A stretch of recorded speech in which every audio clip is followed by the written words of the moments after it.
नबी करीम सल्लल्लाहु ताला अलैहि वसल्लम का इरशाद गिरामी है और ये इरशाद गिरामी हमारी अल-मुजमुल औसत में है, उसकी दूसरी जिल्द में, और मजमुअ ज़वाइद में है, उसकी नवी जिल्द में है। और इसके रावी भी खुद मौला हसन मुज्तबा है। आप इरशाद फरमाते हैं कि अनिल हसन इब्न अली अलैहिस्सलातु वस्सलाम अन्ना रसूलुल्लाह सल्लल्लाहु अलैहि वसल्लम, मौला हसन फरमाते हैं कि मेरे रसूल पाक अलैहिस्सलातु वस्सलाम से रिवायत है कि अल्ज़िमू मवद्दतना अहलल बैत, कि हमारी अहले बैत की मवद्दत को लाजिम पकड़ो। ठीक है, हमारी अहले बैत की मवद्दत को लाजिम पकड़ो। ये मौला हसन मुज्तबा फरमाते हैं कि मेरे रसूल पाक ने फरमाया अहले बैत की मवद्दत को लाजिम पकड़ो। फरमाया फ़इन्नहु मन लक़ियल्लाह व हुवा युवद्दुना, हमारी मोहब्बत किसी के दिल में थी और वो बंदा फौत हो गया। हमारी मोहब्बत थी किसी के दिल में और वो बंदा फौत हो गया, उसकी मौत आ गई, वो इस दुनिया से चल बसा। फरमाया दखलल जन्नत बिशफ़ाअतिना, वो हमारी शफाअत की वजह से जन्नत में दाखिल हो जाएगा। और मैं वो हमारी शफाअत की वजह से, क्यों? हम वो लोग हैं कि हमारी मोहब्बत अगर दिलों में हो, अल्लाह ने हमें दिलों की भी इत्तला फरमाई हुई है। हाँ, फरमाया जिसके दिल में हमारी मोहब्बत है, ऐसा नहीं है कि वो दिल में थी और हमें उसका पता ही नहीं चलेगा। जो हमारा मुहिब था उसके दिलों को हम देखते भी हैं, उनके दिल हमें दिखाए भी जाते हैं। तो हम अल्लाह के हुजूर इल्तजा करेंगे कि मौला ये हमारा है, इसको हमारे साथ जाने दे। तो इसलिए ये महफिल और मजालिस का इनकाद होता है। और फिर आगे इरशाद फरमाया कि वल्लज़ी नफ्से बियदिही, मेरे महबूब ने फरमाया मुझे उस अल्लाह रब्बुल आलमीन की कसम जिसके दस्ते कुदरत में मेरी जान है, ला यनफ़उ अबदन अमलुहु इल्ला बिमारिफत हक़्क़िना, किसी भी बंदे के नेक अमाल उसको फायदा नहीं देंगे जब तक वो हमारा हक ना पहचान ले। भाई जब तक वो हमारा हक ना पहचान ले, उसके जितने भी अच्छे अमल हों वो उसको कोई फायदा नहीं देंगे। वो नमाजें पढ़ ले, रोजे रख ले, नेक अमाल कर ले, साले से साले काम कर ले, उसको कोई अमल उसका फायदा नहीं देगा जब तक वो ये ना पहचाने कि अली का हक क्या है, जब तक वो ये ना पहचाने कि हसन का हक क्या है, जब तक वो ये ना पहचाने कि हुसैन का हक क्या है, जब तक वो ये ना पहचाने कि आले रसूल का हक क्या है।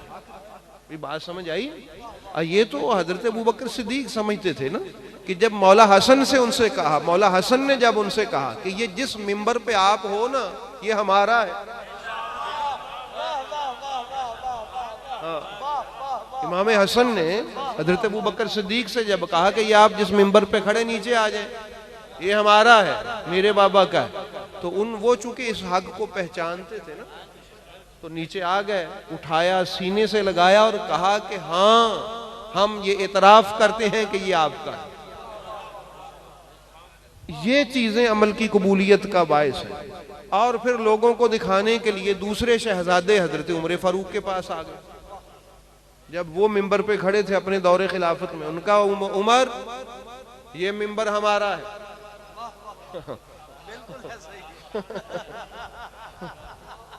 जिस मिंबर पे उमर आप खड़े हो, ये हमारा है, मेरे बाबा का है। हज़रत उमर चूंकि पहचानते थे कि ये इनका है, फौरन उतरे, फरमाया शहजादे हाँ आपका है। भाई बात समझ आ गई? तो ये जो है पहचान जरूरी थी ना, इसलिए मेरे रसूल पाक सरकार ने फरमाया भाई कोई जितना बड़ा नेक आदमी, उसका कोई अमल उसको फायदा नहीं देगा जब तक वो ये ना पहचाने कि अली का हक क्या है, हसन का हक क्या है, हुसैन का हक क्या है, आले रसूल का हक क्या है। इनका हक पहचाने बगैर कोई भी बंदा अपने किसी अमल की जज़ा तक नहीं पाएगा, पहुंच ही नहीं सकेगा जज़ा तक वो, क्योंकि उसने जो करना था वो किया नहीं। करना था इनको पहचाने कि ये कौन है। हजरत अबू हुरैरा रजी अल्लाह ताला अन्हु ने इमाम हुसैन अलैहिस्सलाम के पांव पकड़े ना, तो उनके कदमों से मट्टी झाड़ी अपने कपड़े में, तो उन्होंने फरमाया आप ये क्या कर रहे हैं सहाबी रसूल, बुजुर्ग हैं, सहाबी रसूल हैं। उन्होंने यही कहा कि मैं आपको पहचानता हूं। क्या बात है, क्या बात है, हाँ हाँ, क्या बात। जो मैं जानता हूं अगर बाकी भी जानते हो तो फिर आप जमीन पे क्यों चले, फिर लोगों के कंधे हों और आप लोगों के कंधों पे चला गए। जिनको पहचान है, ये मेरे रसूल पाक सरकार ने बता दिया कि हमारी पहचान के बगैर तुम्हें कुछ भी मिलने वाला नहीं है, कुछ भी मिलने वाला नहीं। ये महाफिल इसलिए हम करवाते हैं ताकि हमें ये बात याद रहे कि कोई जितना मर्जी हाजी सनाउल्लाह, जो मर्जी हो, उसको कुछ नहीं मिल सकता जब तक वो इनको पहचाने ना। और जो पहचान जाए वो भला सामने आता है, वो तलवार लेके सामने आता है जो इनको पहचान जाए। जो पहचान जाए वो कदम पकड़ लेता है, जो ना पहचाने वो सामने खड़ा हो जाता है। तो इसलिए अहबाब गिरामी, ये मेरे रसूल पाक अलैहिस्सलाम समझा गए कायनात वालों को कि लोगों इनको पहचानो, हमें पहचानो, तुम्हें हमारी पहचान के बगैर कुछ भी हासिल होने वाला नहीं है।